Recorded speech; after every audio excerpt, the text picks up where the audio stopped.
Mga kasirin, may kwento tayo ngayong gabi na tiyak na magpapaisip sa inyo. Isang lalaki, isang babae, at isang desisyong may kapalit, isang kondo.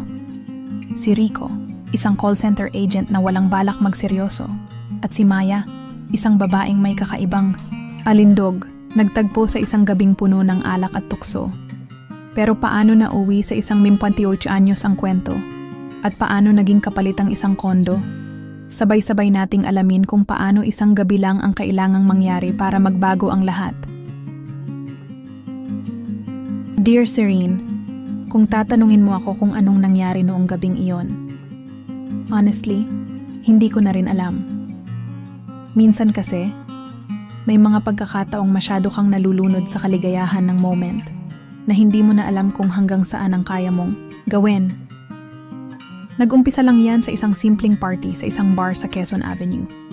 Sabado ng gabi, kaya't as expected, puno ang bar, mga tao, tawanan, usapan, at syempre, mga drinks na dumadaloy. Dito sa ganitong mga lugar, ako na lang yung tipo ng tao na nandyan lang para mag-relax at mag-enjoy. Hindi ako yung klase ng guy na mahilig mag-party ng sobra. Pero may mga pagkakataong gusto ko lang makawala sa mga stress ng buhay. Kaya sumama na lang ako. Nandyan si Carl, kaibigan ko, na may pasabog na mga kwento tungkol sa trabaho niya. At may mga bagong faces na halos hindi ko kilala. Wala naman akong pakialam kung sinong makakasama ko sa table. Basta't magaan lang. At wala akong pakialam sa oras. Hanggang sa may napansin akong babaeng naglalakad papunta sa bar. Sa umpisa hindi ko siya pinansin. Akala ko, isang normal na babae lang na pumapasok sa bar, pero may something sa kanya na hindi ko mapigilang pagmasdan. May katangian siya na iba, medyo may pagka-misteryosa, may dating. Hindi siya yung typical na type ko, pero parang may magnet sa mata ko na hindi ko matanggal. Naka-red lipstick siya, at ang mga mata niya, serene, parang nagsasabi ng kwento na gusto kong malaman. Di ko na rin napansin kung anong nangyari, pero bigla na lang kami nagka-eye contact. Medyo nahihiya pa ako, pero binigyan niya ako ng ngiti. Yung ngiting parang may hindi sinabi, na parang may isang lihim na gusto niyang iparating. At bigla ko lang nasabi, "Anong pangalan mo?" Kakaibang feeling, Serene. Kasi sa mga ganitong lugar, hindi ko talaga habit magtanong. Pero siguro, sa kakaibang aura niya, nakalimutan ko yung lahat ng di ko karaniwang ginagawa. Sino ba tong cute na to? Tanong ko pa sa sarili ko habang tinitingnan siya. Ako si Maya. Sabi niya, sabay taas ng kilay. Bakit? Gusto mo ng libre? At sabay abot ng shot glass sa akin. Hindi ko alam kung seryoso siya o nang iinis lang. Pero parang masaya siya sa nangyayari. Agad ko siyang tinanggap. Naisip ko, why not? Minsan lang mangyari ito. Kaya nga siguro ko tinanggap yung shot. Tapos sabay kaming nag-inuman. Ang saya ng vibe. Parang walang kapaguran. Parang ang gaan lang ng buhay. Habang nag-iinuman kami, nagpatuloy ang kwentuhan. Wala nang formalities, walang awkward moments. Kami lang, nakangiti, masaya. Tinanong ko siya kung anong ginagawa niya. At hindi ko inaasahan ang sagot. Nagtrabaho ako sa isang marketing agency. Pero ngayon, gusto ko ng ibang direction sa buhay ko. Naisip ko, baka mag-travel, magbago ng environment, maghanap ng bagong mundo. You know, something different. Dumating sa point na parang tumigil ang oras at nagkaroon ako ng interest sa kanya. Hindi ko alam kung anong naisip ko sa mga oras na yon. Pero parang lahat ng mga tanong ko sa buhay, parang nagkaroon ng sagot sa simpleng kwento niya. Habang nagsasalita siya, wala akong pakialam sa mundo. Ang tanging iniisip ko na lang ay kung anong susunod na mangyayari. Isang lalaki na sanay lang sa ganitong klase ng party. Tapos isang babae na may ganong klase ng diskarte sa buhay. Lahat ng mga bagay na hindi ko pa naiisip, pero bigla ko lang naramdaman na gusto kong maranasan. At yun na nga, ilang shot pa ang sunod-sunod. At hindi ko na napansin kung gaano ako ka-relaxed. Hanggang sa biglang nag-alok si Maya ng ideya na hindi ko inaasahan. Gusto mo bang mag-extend pa tayo? I mean, hindi pa tayo tapos. Baka may mas magaan pang kwento sa Sogo. Hala, Serene. Doon na ako na-confuse. Hindi ko alam kung magtutuloy ba ako o hindi. Dati, di ko pa kayang gumawa ng ganun. Pero nung sinabi niya, yun, parang sumang-ayon na lang ako sa Agos. Minsan kasi, di ba, may mga pagkakataon na parang tadhana na yung mag-aabot sa'yo ng pagkakataon na hindi mo kayang tanggihan. So, without thinking much about it, sabay kaming umalis sa bar. Tumahimik kami habang naglalakad, pero sa loob ko, maraming tanong. Paano nga ba nangyari ito? Ang dali na lang kasing magdesisyon. Hindi ko na rin inisip kung anong magiging epekto nito sa buhay ko. Basta, andun ako, wala nang atrasan. Sa Sogo, si Maya at ako, andoon lang kami. Nag-uusap, nagpapatawa, at pagkatapos ng ilang oras, nagkaroon kami ng isang moment, isang gabi na walang hanggan. Hindi ko na rin naisip kung anong mangyayari sa kinabukasan ko basta't andun lang ako. Pumasok kami sa isang kwarto at nagsimula ang mga nangyari na hindi ko pa kayang i-process.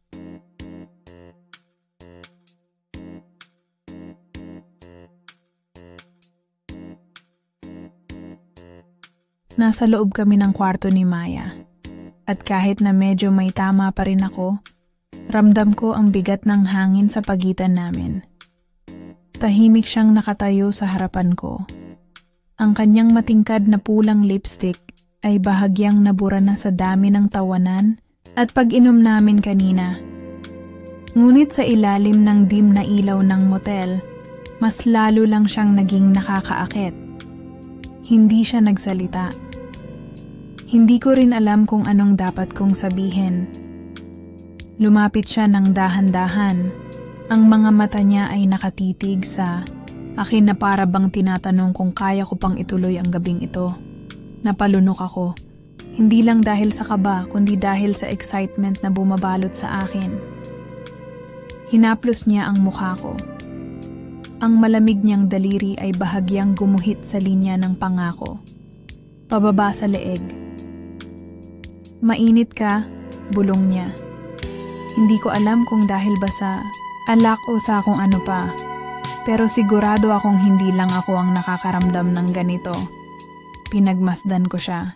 Ang kanyang balikat ay hubad mula sa nakalaylay na strap ng kanyang damit at ang manipis na tela nito ay bahagyang dumidikit sa kanyang katawan. Ramdam ko ang init ng kanyang balat kahit hindi ko pa siya hinahawakan. Hindi ko na pinigilan ang sarili ko. Inalis ko ang espasyong namamagitan sa amin at inilapat ang mga labi ko sa kanya. Malambot at mainit ang kanyang halik. Mabagal sa simula. Parang tinatantya kung hanggang saan ang kaya naming dalawa. Ang kanyang kamay ay gumapang. Sa batok ko, hinahatak ako palapit palalo. Ang halik namin ay lalong lumalim, mas naging mapusok, hanggang sa halos wala na akong pakialam sa kung anong mangyayari kinabukasan. Narinig ko ang malalim niyang paghinga nang dumampi ang labi ko sa kanyang leeg. Sinundan ko ang init ng kanyang balat gamit ang aking labi, pababa sa kanyang collarbone. Napaungol siya ng mahina, na parang isang musikang hindi ko akalaing gugustuhin kong marinig pa ulit-ulit. Hinayaan niyang gumapang ang kamay ko sa kanyang baywang, dahan-dahan kong sinundan ang hubog ng kanyang katawan. Ramdam ko ang paninigas ng bawat kalamnan niya sa bawat haplos ko, na parang isang lihim na pag-aamin na gusto rin niya ang nangyayari. Maya-maya, naramdaman kong hinihila na niya pababa ang suot kong polo, at kasabay nito, ang alon ng init na tuluyan ng lumamon sa aming dalawa. Ang mga sumunod na sandali ay isang pagsuko sa damdamin. Walang pag-aalinlangan, walang iniisip na limitasyon.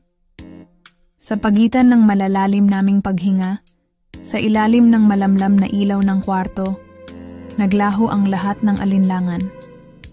Hindi ko alam kung anong naghihintay bukas, pero sigurado akong ang gabing ito ay magiging isang alaala na hinding-hindi ko malilimutan.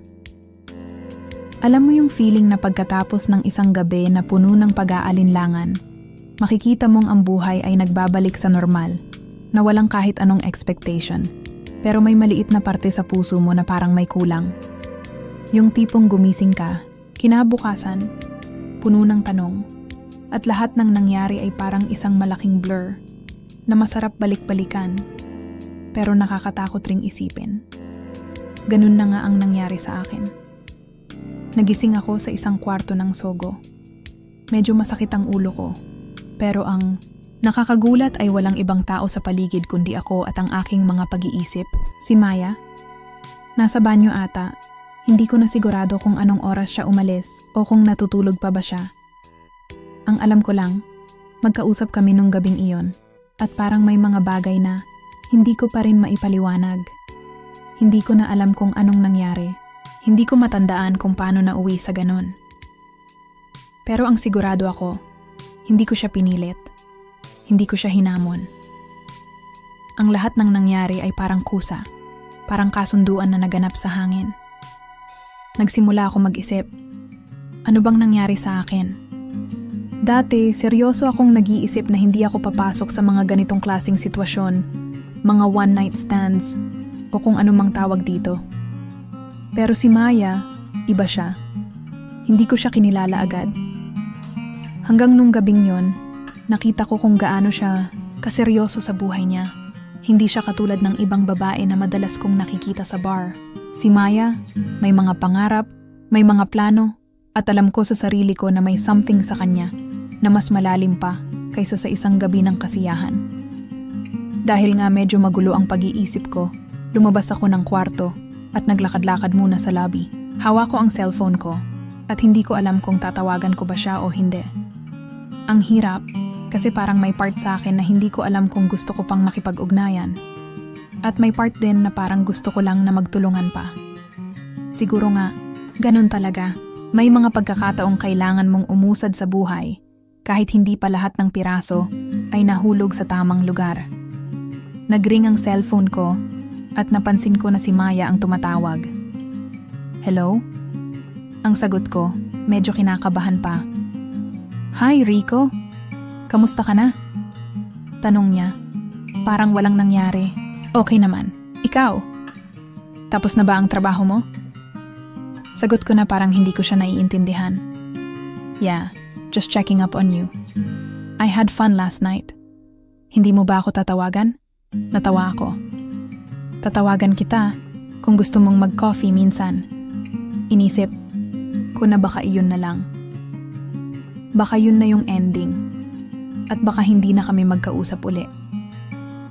Pero ang isang bagay na hindi ko pwedeng iwasan ay ang pakiramdam ko. Parang gusto ko pang makilala si Maya ng mas mabuti. Hindi ko alam kung anong nangyari sa akin. Pero may bagay na hindi ko pa naintindihan at yun ang kaya kong tanggapin. Habang nagsasabi siya ng mga bagay tungkol sa buhay niya, habang mas nakikilala ko siya, naramdaman ko na unti-unti ang mga pader ko ay unti-unting nababasag. Hindi ko alam kung bakit ako nagkakaroon ng ganitong mga thoughts. Si Maya ba ang dahilan? O baka ito lang talaga yung panahon ng buhay ko na may mga bagay na kailangang baguhin. Nasa isang coffee shop kami ni Maya nang mag-usap kami ng seryoso. Napansin ko na parang mas konti na lang ang tawanan at mas marami na ang mga tanong. Seryoso ka ba sa buhay mo, Rico? Tanong ni Maya. Medyo nagulat ako sa tanong niya. Hindi ko alam kung paano sasagutin. Wala akong plano, sagot ko. Medyo tapat. Wala akong binabalak na magseryoso. Gusto ko lang makapagtrabaho at mabuhay ng tahimik. Nakatingin siya sa akin ng matagal at para bang sinisilip niya ang pinakaloob ko. Tapos, ngumiti siya. Hindi ko alam kung anong ibig sabihin noon pero sa tingin ko, may mga bagay sa buhay na mas magaan pag iniisip mo lang ng tama. Masakit tanggapin, pero tila parang si Maya na ang naging sagot sa mga tanong ko sa buhay. Puno ng kasiyahan ang mga sumunod na araw, ngunit hindi ko rin maiiwasan na mag-isip kung ito ba ang tamang desisyon o isang madaling labas sa aking comfort zone. Si Maya ang naging dahilan ng mga tanong na hindi ko pa kayang sagutin. Si Maya ang nagbigay ng pagkakataon para magsimula ng bagong chapter sa buhay ko. Pero hindi ko pa alam kung paano ko haharapin ang lahat ng ito. Dumaan ang ilang linggo. At kahit na hindi kami laging magkasama ni Maya, hindi ko siya makalimutan. Parang may naiwan sa aming dalawa. Isang pakiramdam na hindi ko kayang ipaliwanag. Sa bawat pagkakataon na magkasama kami, may mga usapan kami na hindi ko akalain na mangyayari. Mga simpleng tanong, mga hiling na nais naming matupad, mga pangarap na tila malayo, pero baka sa hinaharap ay maging posible. Nandyan pa rin ang awkwardness sa simula, lalo na pag-uusap kami tungkol sa nangyari noong gabi ng pagkikita namin. Tinutokso ako ni Maya. Sana hindi mo naman ako pinilit nung gabi na yon, baka lang hindi ko na kaya. At tumatawa siya, para bang gusto niyang gawing biro ang mga nangyari. Pero sa kabila nun, alam kong may mga tanong pa rin siya, tulad ko. Hindi ko ikaw pinilit, Maya. Sagot ko sa kanya, sabay ngiti. Siguro, pareho tayong nagtakda ng limitasyon sa mga nangyari, pero hindi ko rin alam kung ano yon. Basta, yun lang talaga. Pagkatapos ng gabi ng pagkikita namin, nagbalik ako sa buhay ko, nagtrabaho, at nagpatuloy sa mga ginagawa ko araw-araw. Pero sa kabila ng mga routine, may mga bagay na hindi ko maalis sa isip ko. Nagbago na ang lahat, hindi lang sa mga galak ng puso, kundi pati na rin sa paraan ng pagtingin ko sa buhay. Hindi ko naman masasabing nag-iba ang buhay ko, pero may mga bagay na nagbukas sa akin. Si Maya, hindi ko pa rin siya lubos na naiintindihan. Hindi siya yung klase ng babae na madali lang makuha o masusundan. May misteryo siya na hindi ko pa kayang ipaliwanag, at siguro, yun ang nagustuhan ko sa kanya. Ang pagiging open niya sa buhay, ang kanyang lakas, at ang paraan ng pagkakaroon ng independent na pananaw sa mga bagay. Isang araw, habang nag-uusap kami sa isang coffee shop, tinanong ko siya kung paano ba siya nagsimula sa buhay niya. Yung mga simpleng kwento na dati ay hindi ko masyadong pinapansin. Paano ko ba sisimulan? Tanong niya habang tinitignan ng kape. Nagsimula lang ako sa mga simpleng bagay, Rico. Hindi ko pinlano ang mga nangyari. Pero alam mo, kapag tumingin ka sa mga nangyari sa buhay mo, para bang may mga pagkakataon na masakit, pero yun yung nagpapalakas sa'yo. Napansin ko na seryoso siya habang nagsasalita. Parang may mga bagay siya na gustong iparating, mga bagay na hindi niya pa kayang sabihin ng buo. Alam mo ba, Rico, hindi lahat ng tao na nakakasama mo ay may dahilan. Hindi lahat ng relationships ay patungo sa iisang layunin. Minsan, ang mga nangyayari sa atin ay para lang may matutunan tayo, nag-isip ako. Minsan iniisip ko kung bakit ko pa tinuloy yung nangyari. Kung bakit ko pa pinili na magtulungan at magtagal sa isang ganitong klase ng relasyon. Pero nung narinig ko yon mula kay Maya, parang may maliwanag na bahagi ng aking utak na nagising.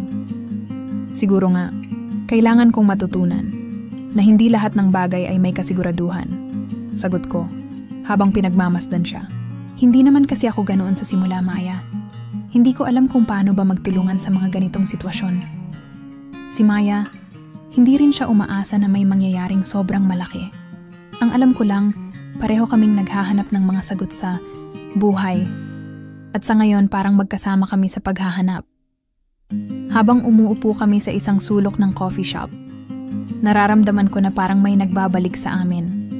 Isang pagkakataon na kahit hindi kami sigurado sa mga susunod na hakbang, pareho naming tinanggap ang mga pagkakamali at mga pagdududa. Minsan, hindi talaga natin alam kung anong magiging kinabukasan. Tanggap ko na yon.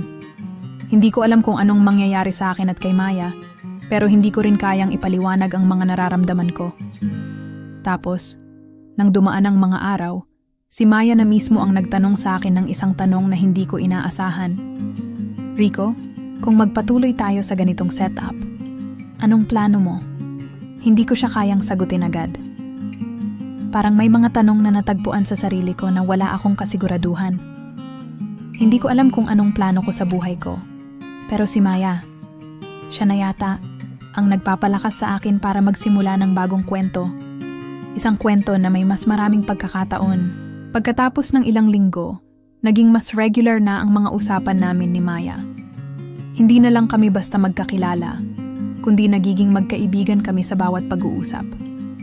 Hindi ko na siya tinitingnan bilang isang babae na natagpuan ko lang sa isang gabi ng party at alak. Si Maya, sa mga kwento niyang ipinapahayag, ay naging isang tao na may mga pangarap, mga pagkatalo, at mga laban sa buhay. At na-realize ko na hindi lang siya natatangi dahil sa hitsura niya, kundi sa lakas ng kanyang pagkatao.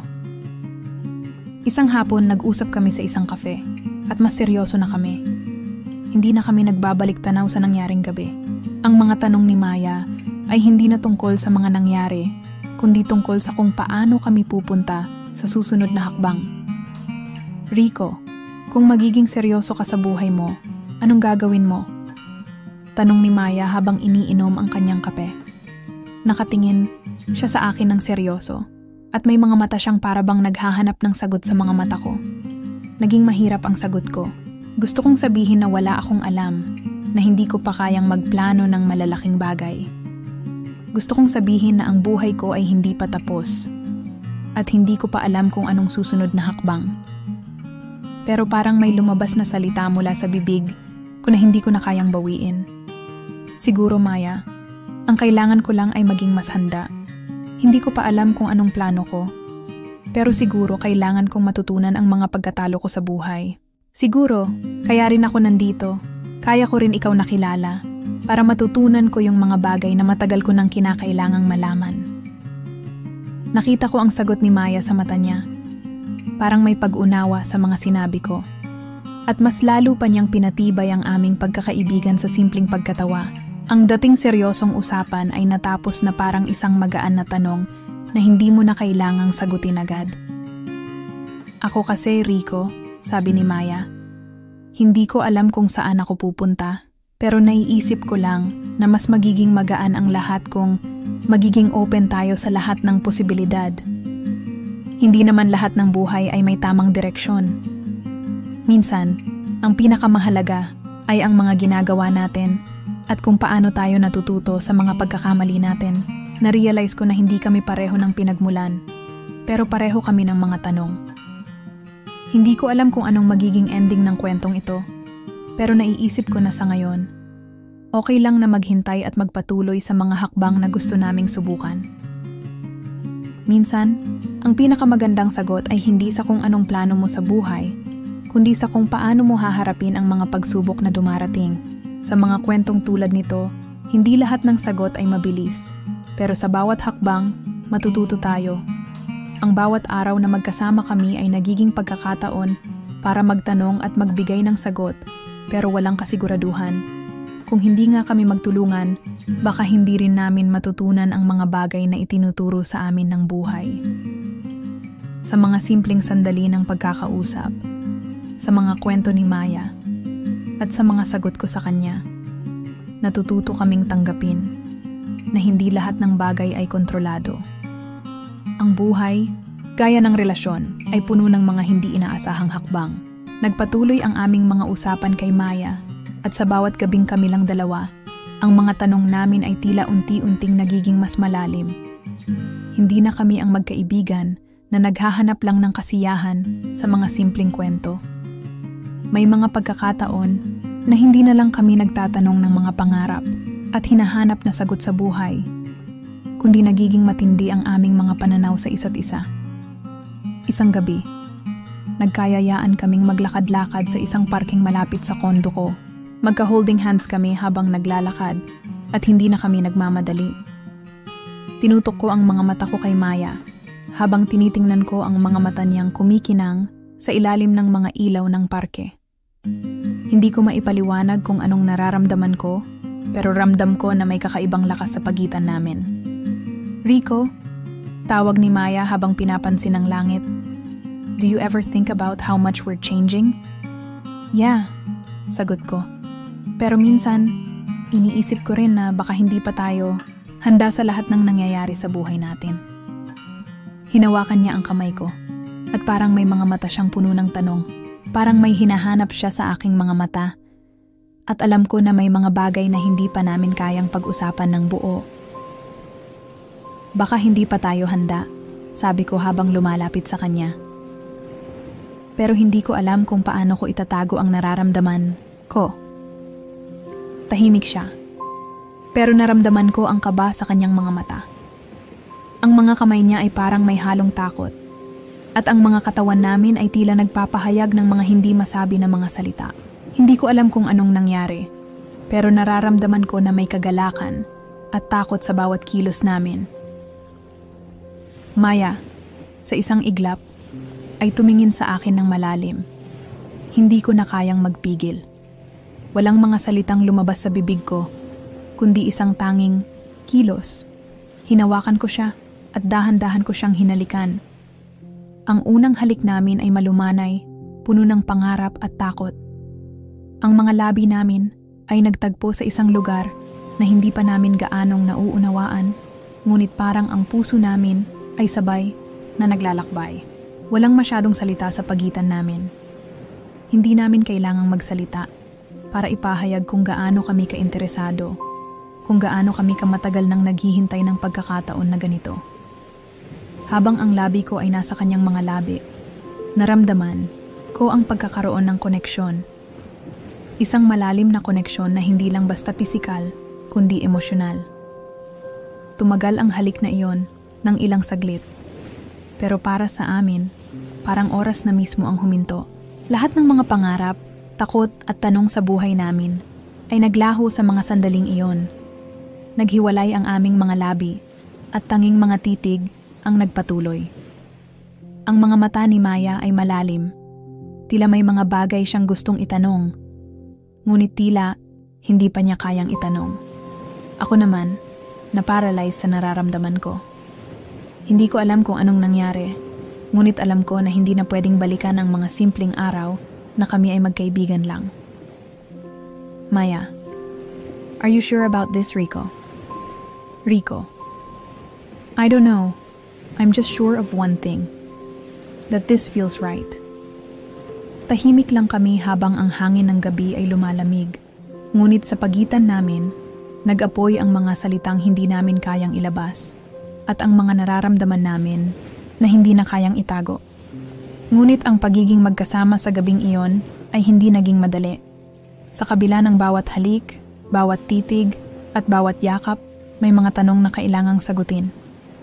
Kung itutuloy namin ang relasyon namin, paano kami maghahanda sa mga pagsubok na darating? Sa gabing iyon, natutunan namin ni Maya na ang relasyon ay hindi lang basta damdamin at pisikal na atraksyon. Ito ay mas malalim, masalimuot, puno ng mga takot, pagnanasa at pagpapasya. Ngunit gaya ng sinabi ni Maya, huwag mong madaliin. Tinutulungan namin ang isa't isa upang magpatuloy, maglakbay ng magkasama at harapin ang lahat ng posibleng mangyari. Minsan sa buhay, ang pinakamahirap na bahagi ay ang paghahanap ng sagot sa mga tanong na wala pang kasiguraduhan. Sa araw na yon, si Maya at ako ay parehong nakatayo sa harap ng isang desisyon. Isang desisyong magbabago ng lahat at sa isang banda, tila malabo ang direksyon na tatahakin namin. Hindi na lang kami ang magkaibigan na nagkakaroon ng matamis na kwento at magaan na usapan. Ang aming relasyon ay nagsimula nang maging mas seryoso, puno ng mga tanong na kailangang sagutin. Pagkatapos ng aming mga halik sa parke, maraming bagay ang pumasok sa isip ko. Wala akong kalam-alam sa hinaharap. Ngunit sa tuwing naiisip ko si Maya, hindi ko maiwasang mag-alala. Gusto ko siyang makasama, ngunit hindi ko pa alam kung handa ba akong magtaguyod ng isang relasyon na higit pa sa mga simpleng pagkikita. Ang mga tanong ko ay patuloy na gumugulo sa aking isipan. At kay Maya, hindi ko alam kung paano ko ipaliwanag ang nararamdaman ko. Isang hapon, nagkausap kami habang naglalakad sa paligid ng mall. Tahimik lang kami at magkasama. Ang bawat hakbang namin ay parang nagpapaalala ng isang mahaba at hindi natapos na kwento. Rico, nag-umpisa si Maya. Ang kanyang mga mata ay puno ng mga hinanakit at tanong. Ano ba ang plano mo sa buhay mo? Kasi ako, nahihirapan na akong magsimula sa lahat ng bagay. Napatingin ako sa kanya. Alam ko na may kabigatan ang mga salitang lumabas mula sa kanyang bibig. Si Maya, na dati maligaya at tila walang pakialam sa mga malalaking plano, ngayon ay nagiging seryoso. Ang mga tanong na yon ay nagpapakita ng mga takot na hindi pa niya kayang i-express ng buo. Wala akong plano, Maya, sagot ko. Parang ang buhay ko ay nasa isang crossroads lang. Hindi ko pa alam kung saan ako patungo. Si Maya ay tumigil sa paglalakad at hinarap ako. Kaya nga tayo nagkikita, di ba? Kasi gusto natin maghanap ng sagot sa mga tanong natin. Gusto ko na ng stability, Rico. Hindi ko alam kung saan ako pupunta kung walang magiging kasiguraduhan. Parang sigurado lang ako na gusto ko na makahanap ng sarili kong path. Nakatingin lang ako sa kanya at naramdaman ko ang bigat ng mga salitang iyon. Sa kabila ng lahat ng nangyari, si Maya ay naghahanap ng kasiguraduhan. At ako, sa harap niya, ay natatakot na baka hindi ko siya kayang bigyan ng kasiguraduhan. Hindi ko na siya pinilit pang magpatuloy. Hindi ko na rin tinanong kung ano ang magiging susunod na hakbang. Dahil pareho kaming may mga takot na hindi pa kami kayang sabihin. Gusto ko sanang masabi sa kanya na hindi ko siya kayang mawala, na ang mga bagay na mahirap gawin ay mga hakbang lang na kailangang tahakin. Pero ang totoo, hindi ko rin alam kung anong nangyayari sa amin. Sa gabing iyon, naiwan kami sa isang maliit na kafe. Tahimik lang kami habang iniinom ang aming mga kape. Sa bawat patak ng ulan sa labas, nagiging mas tahimik kami sa loob. Parang ang bawat sagot ay naging saglit. Parang hindi sapat na mga salita. Si Maya, na sa kabila ng lahat ng ito, ay patuloy na humarap sa akin ng buong tapang. Rico, gusto ko ng isang buhay na hindi ako maghihintay.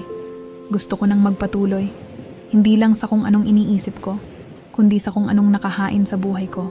Ang mga sinabi ni Maya ay parang kumikislap na mga ilaw na nagbigay liwanag sa aking utak. Hindi ako sigurado kung ano ang hinahanap ko, pero naiintindihan ko na pareho kaming may pangarap. Mga pangarap na hindi kayang buuin ng magkasama lang, kundi ng malalim na pagkakaintindi sa isa't isa. Pwede ba tayong magtulungan? Tanong ko sa kanya habang lumalapit siya, pwede ba nating i-pursue ang mga pangarap natin ng magkasama? Hindi maghihintayan? Si Maya, sa simpleng sagot, ay nagbigay ng gabay sa akin. Kaya natin yan, Rico. Pero hindi pwedeng magmadali. Bawat hakbang ay may tamang oras. Ang mga simpleng salita na iyon ay nagbigay sa akin ng lakas. Sa loob ng ilang linggong magkasama kami, natutunan kong hindi lang ang pagiging magkasama ang mahalaga, kundi ang pagtutulungan na magkasama kayong naglalakbay sa mga pagsubok na dumarating. Hindi ko pa alam kung anong magaganap sa hinaharap. Pero natutunan ko na mas mabuting sabay kami sa lahat ng mga hakbang na magpapalakas sa amin. Hindi ko alam kung paano magiging maayos ang lahat, pero tiwala ako na sa bawat hakbang ay matututo kami. Habang kami ay magkasama sa kafe, ang bawat pagnanasa ay naiwan sa mga tanong na hindi pa natutugunan. Hindi ko pa alam kung saan kami pupunta, pero ang isang bagay ay sigurado, kung saan man kami magtulungan, doon kami magtatagumpay. Sa mga susunod na araw, hindi ko alam kung ano ang magiging ending ng kwento namin. Pero natutunan ko na hindi lahat ng bagay ay may kasiguraduhan. Ang pinakamahalaga ay ang pagtutulungan at ang paghahanap ng tamang sagot na magbibigay sa aming dalawa ng ligaya. Basta't magkasama kami sa lahat ng desisyon, alam ko na hindi kami maghihiwalay. Sa mga pangarap na unti-unting binubuo namin, sa mga sumunod na linggo, naging mas malalim ang relasyon namin ni Maya. Sa bawat araw, natututo kami ng mga bagong bagay tungkol sa isa't isa. Mga bagay na minsan ay magaan lang, pero may mga pagkakataong mahirap tanggapin.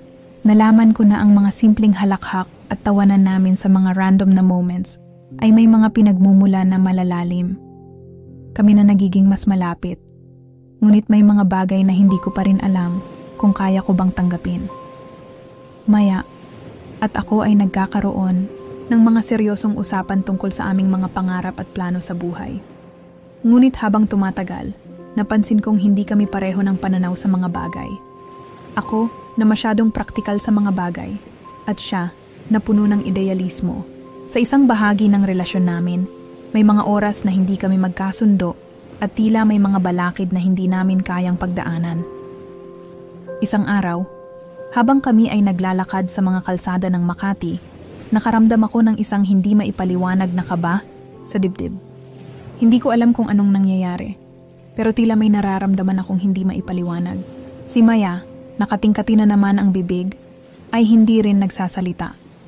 Kaya't nagsimula akong mag-isip ng malalim. Rico, sabi niya, habang tinitingnan ang mga tao sa kalsada. Hindi ba't minsan, gusto mo rin ng mga simpleng bagay sa buhay? Hindi ba't gusto mong magpatuloy ng hindi maghahanap ng mga komplikasyon? Hindi ko alam kung paano sagutin siya. Sa isang banda, gusto ko rin ng simpleng buhay. Pero may mga pagkakataon na hindi ko kayang tanggapin na ang buhay ay laging ganoon. Ang pagiging praktikal at ang pagkakaroon ng mga layunin ay may mga kaakibat na sakripisyo. Hindi ko alam kung paano ko maipapaliwanag sa kanya. Pero alam ko na masyado siyang idealista. Hindi siya katulad ko, na ang mga pangarap ko ay nakakabit sa mga bagay na nararamdaman ko sa kasalukuyan. Hindi ko alam, Maya. Sagot ko habang tinutok ang mga mata sa kanya. Gusto ko lang ng isang buhay na may stability at hindi ko alam kung kaya kong magpabaya sa mga bagay na kailangan kong tuparin. Tumigil siya sa pagtahimik at humarap sa akin. Yun ang problema, Rico. Masyado kang natatakot na magbago. Hindi ko alam kung paano mo magagampanan ang lahat kung hindi ka magiging open sa mga posibilidad. Hindi ko alam kung anong nararamdaman ko. Ngunit isang bagay ang malinaw. Ang hindi pagkakasunduan namin sa mga simpleng usapan ay tila nagiging malalim na hidwaan sa pagitan namin. Hindi ko na kayang magpanggap na ang lahat ay okay lang.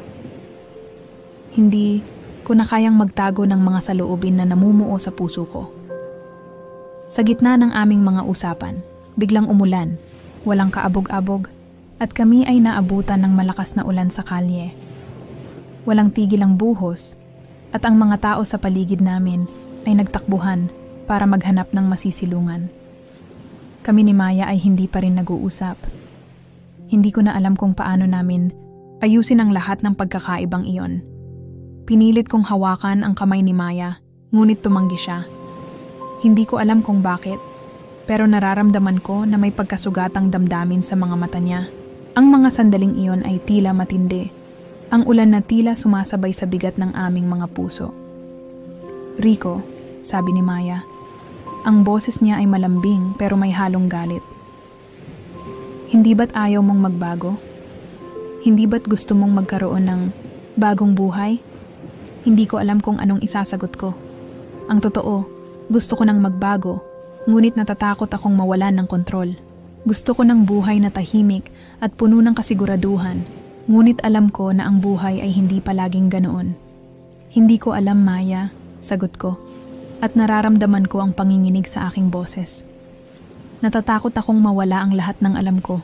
Natatakot akong magkamali. Ang mga mata ni Maya ay hindi na kasing saya noong una. Tumingin siya sa akin at naglakad palayo. Hindi ko alam kung saan siya pupunta. Pero naramdaman ko na malaki ang puwang sa pagitan namin. Habang naglalakad ako sa ulan, naiisip ko na ang buhay ko ay tila isang walang katapusang paghahanap ng kasiguraduhan. Ngunit sa mga sandaling iyon, natutunan kong minsan, ang tunay na paglago ay hindi nasusukat sa kung gaano kalakas ang takot mo, kundi sa kung paano mo kayang harapin ang mga bagay na hindi mo kayang kontrolin. Nang makabalik kami sa kondo, pareho kaming tahimik. Si Maya, na may kalungkutan sa mga mata, ay hindi nagsalita. Alam ko na ang relasyon namin ay nagiging mas komplikado, ngunit sa kabila ng lahat ng ito, naiisip ko pa rin na ang tunay na hakbang sa buhay ay nagsisimula kapag natututo kang tanggapin ang mga hindi inaasahang pagkatalo. Ang relasyon namin ay puno ng hindi pagkakasunduan at hindi pagkakaintindihan, ngunit natutunan ko na sa bawat pagsubok, may pagkakataon pa rin para magbago.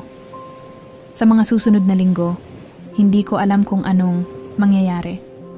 Pero umaasa akong matututo kami sa bawat hakbang na tatahakin namin kahit hindi kami sigurado kung saan kami pupunta.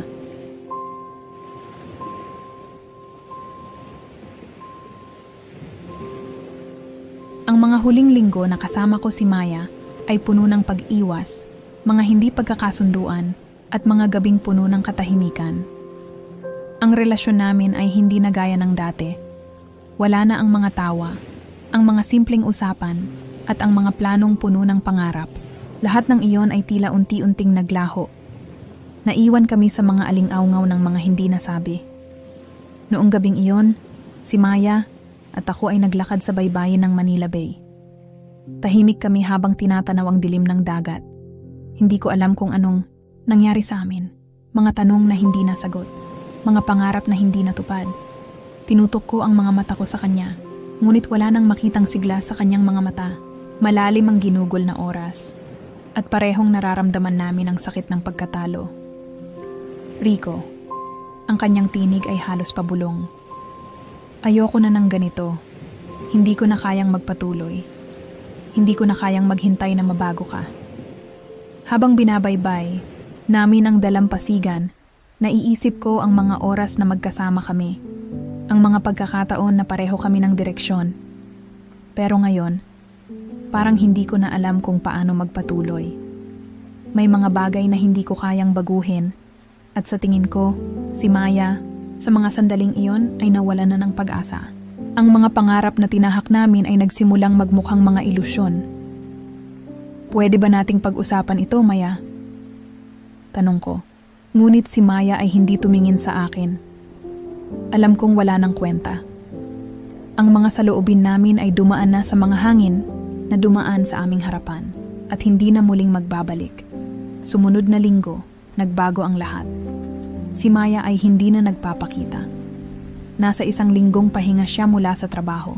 Ngunit ang mga sandaling iyon ay puno ng katahimikan. Ang mga texts niya ay nauurong. Ang mga tawag ay hindi na nasasagot.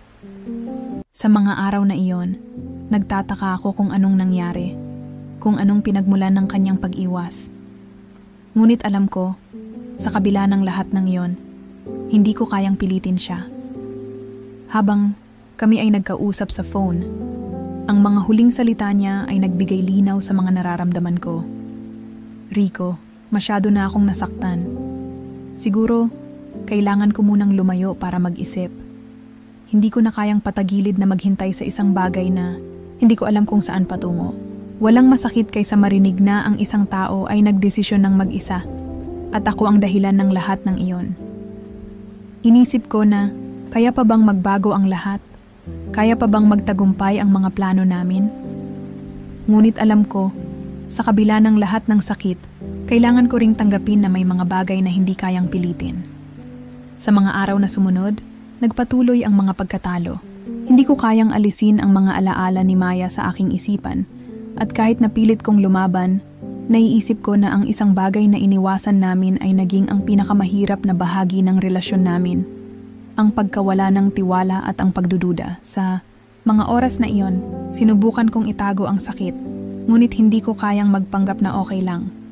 Ang mga hindi pagkakasunduan namin ay nag-iwan ng mga sugat na mahirap pagalingin, at ang mga hangarin ko sa buhay ay naging magulo, puno ng mga tanong na hindi kayang sagutin. Isang araw, habang naglalakad ako sa park, may narinig akong tawanan ng mga bata. Bigla akong napahinto at nag-isip. Dati, akala ko masaya ako sa buhay ko, na ang mga simpleng bagay ay sapat na. Ngunit nang mawala si Maya, napansin ko na hindi pala. Hindi pala ako pwedeng magpanggap na okay lang. Pagkaupo ko sa isang bench, nagsimula akong magmuni-muni. Alam ko na ang buhay ko ay may mga malupit na realidad na kailangang tanggapin. Hindi laging magaan at hindi laging madali. Pero sa mga oras na iyon, naiisip ko na ang pinakamahalaga ay hindi ang pagkatalo, kundi kung paano ka babangon mula dito. Ilang linggo ang lumipas at natutunan kong tanggapin ang pagkawala ni Maya sa buhay ko. Hindi ko siya kayang pilitin at, masakit mang aminin, ang relasyon namin ay nauurong sa isang lugar na hindi ko na kayang abutin. Ngunit hindi ibig sabihin noon ay tapos na ang lahat. Natutunan kong tanggapin ang sarili ko at natutunan kong magpatuloy. Ano mga bagay na akala ko ay magpapabigat sa akin, ay naging pagkakataon para matutunan ko ang tunay na halaga ng mga magagandang bagay na mayroon ako. Ang pamilya, ang mga kaibigan, at ang mga pangarap na minsan ay akala ko'y nawala. Maya, sa kabila ng lahat, hindi ko makakalimutan ang mga araw na magkasama tayo. Ngunit ang mahalaga, natutunan kong magpatuloy kahit pa sa mga pagkakataong mahirap at masakit. Hindi ko alam kung anong magiging bukas para sa amin, ngunit ang sa ngayon, ang tanging alam ko ay kailangan kong magpatuloy. Bumangon ako mula sa pagkawala at natutunan kong walang hangganan ang tunay na pagbangon. Pagkalipas ng mga linggong puno ng pagninilay at paghilom, naramdaman ko na ang oras na para muling maghanap ng bagong simula. Ang mga alaala kay Maya ay patuloy na bumabalik sa aking isipan, ngunit natutunan ko nang tanggapin na ang bawat relasyon ay may mga pagwawakas na kailangang pagdaanan. Hindi ko na kayang magsisi pa sa mga nangyari. Ang importante ay natutunan ko mula rito at mas naging matatag ako. Si Maya, sa mga huling sandali ng relasyon namin, ay naging isang mahalagang bahagi ng buhay ko kahit na hindi kami nagtagumpay. At sa kabila ng lahat ng sakit at kalungkutan, natutunan ko na ang buhay ay hindi palaging magaan. May mga pagkakataon na kailangan mong magbago, tanggapin ang iyong mga pagkatalo, at muling magsimula. Ang mga araw pagkatapos ng paghihiwalay ay puno ng mga simpleng hakbang. Mga hakbang na unang akala ko ay magaan. Ngunit sa bawat hakbang ay natutunan ko na ang tunay na lakas ay nanggagaling sa kakayahan mong magpatuloy. Hindi ko na ginugol ang mga araw sa pagsisisi, kundi sa mga pagkakataong natutunan kong pahalagahan ang mga simpleng bagay na sa tingin ko'y minsay hindi ko na makita. Nagsimula akong muling magtrabaho ng mas maigi. Binigyan ko ng pansin ang mga bagay na dati ko nang nakakalimutan. Nakipag-ugnayan ako sa mga kaibigan, mga pamilya, at sa mga taong may malasakit sa akin. Ibinuhos ko ang aking oras at lakas sa mga bagay na may halaga. At ito ang mga bagay na wala akong panahon nung kami pa ni Maya. Minsan, may mga gabing mag-isa, akong nagmumuni-muni at nagtataka kung saan ako patungo. Ngunit alam ko, hindi ako pwedeng manatili sa isang lugar na puno ng hinagpis. May mga pangarap pa akong nais abutin at hindi ko hahayaan na ang mga nakaraan ay maging hadlang sa mga bagong pagkakataon. Isang araw, habang naglalakad ako sa isang park sa Makati, nakita ko ang isang batang lalaki na naglalaro. Siya ay masayahin, puno ng buhay, at walang kaalam-alam sa mga bigat ng mundo. Bigla akong napangiti. Ang saya na makita ang mga tao na may kakayahang magsimula muli. Hindi nila dala ang mga pasan na dala ko. Ngunit sa kanila ko rin nahanap ang lakas na kailangan kung habang tinitingnan ko ang batang naglalaro, nagpasya akong baguhin ang aking pananaw. Hindi ko kayang itago ang sakit sa puso ko, pero natutunan ko na hindi ko dapat hayaang makulong ako dito. Kailangan kong magpatuloy. Hindi para kay Maya, hindi para sa iba, kundi para sa sarili ko. Nais kong maging mas maligaya, mas kontento, at mas handang harapin ang mga darating na hamon.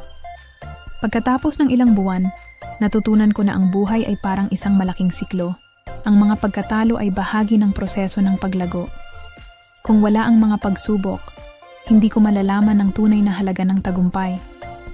Hindi ko alam kung anong darating sa aking buhay, ngunit alam ko na natutunan ko kung paano magpatawad sa sarili ko. Hindi ko na hahayaan ang nakaraan na maging dahilan ng pagka-stagnant ko. Sa kabila ng lahat ng nangyari, natutunan kong mahalin ang sarili ko higit pa. Si Maya, ang kondo, at ang mga pangarap na hindi natupad ay parte na lamang ng aking nakaraan. Ngunit sa bawat hakbang ko, natutunan kong magpatuloy. Ang mga bagay na tila nawawala ay muling natagpuan ko sa mga simpleng bagay. Ang mga alaala, mga aral, at ang pagnanais na maging masaya ay nagbigay liwanag sa mga madidilim na parte ng aking buhay. Sa huli, hindi ko kailangang maghanap ng kasiguraduhan sa ibang tao o sa mga material na bagay. Ang kasiguraduhan ay matatagpuan sa sarili ko. Ang pagmamahal sa sarili, ang pagpapatawad, at ang pagiging bukas sa mga bagong pagkakataon. Iyon ang tunay na simula ng bagong buhay. At habang ang araw ay unti-unting lumulubog sa aking harapan, nagpasya akong ituloy ang mga pangarap ko. Hindi na ako natatakot sa mga pagsubok. Alam ko na ang tunay na lakas ko ay hindi mula sa pagiging perpekto, kundi sa pagiging buo at matatag kahit sa mga pinakamatinding pagsubok. Bilang isang tao na natutong magbago, natutunan ko rin na ang pinakamahalagang bahagi ng lahat ng ito ay hindi ang dulo ng isang kwento, kundi ang simula ng mga bagong posibilidad. Mga kasirene, ang kwentong ito ay paalala na ang buhay ay puno ng mga pagsubok. Ngunit sa bawat pagkatalo, may pagkakataon pa tayong magbago at magsimula muli. Si Rico at Maya, sa kabila ng kanilang paghihiwalay, natutunan nilang magpatuloy at maghanap ng mas magandang bukas. Kung ikaw man ay dumaan sa mga pagsubok, tandaan na ang pinakamahalagang hakbang ay ang magpatawad at magpatuloy. Huwag mawala ng pag-asa dahil ang bawat araw ay bagong pagkakataon para sa pagbabago. Hanggang sa muli, mga kasirene, keep believing in second chances and never stop moving forward. Salamat sa pagtangkilik.